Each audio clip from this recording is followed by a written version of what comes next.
Hello my viewers, this video is all about present indefinite tense. This tense is one of the most frequently used tenses in English.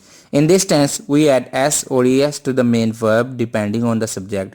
We add ses to the verb when he, she, it or a singular noun is the subject. We don't put ses at the end of the verb in case of any other subject.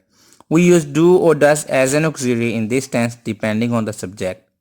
Now the question is when to use do and when to use does. Well, the answer is quite simple. He, she, it and singular nouns take does, and I, we, you, they and plural nouns take do as an auxiliary. Now let's take a look at the structures of this tense. In an affirmative sentence, first we have subject, then verb in its base form with or without an addition of ses depending on the subject, and object comes at the end. For instance, he writes an essay. In negatives and interrogatives, we use do or does. We don't use do or does in affirmatives usually. Let's move on to the uses of the tense. Present indefinite tense is used in so many different situations. It is used to talk about our present routines.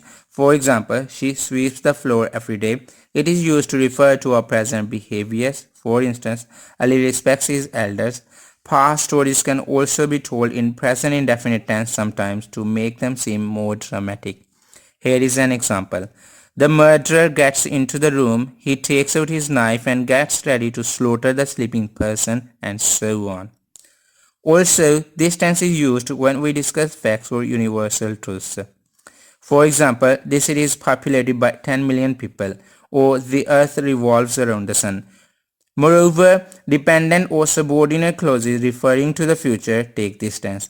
Pay close attention to the tense of the subordinate clause in this sentence. He will return when his uncle goes.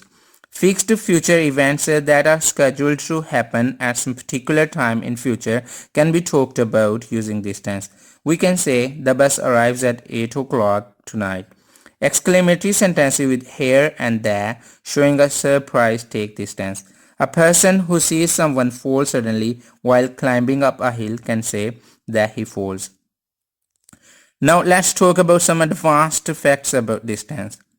We don't have any auxiliary in interrogatives when subject is unknown. For instance, who writes essays? As you can see, there is no auxiliary in this tense. Secondly, we use an auxiliary do or does in affirmatives for emphasis, contradiction, persuasion. For persuasion, I can say please do subscribe to my channel. That was all for this video. I hope you learned something. Please subscribe to my channel and stay updated for upcoming videos in the future. Bye for now.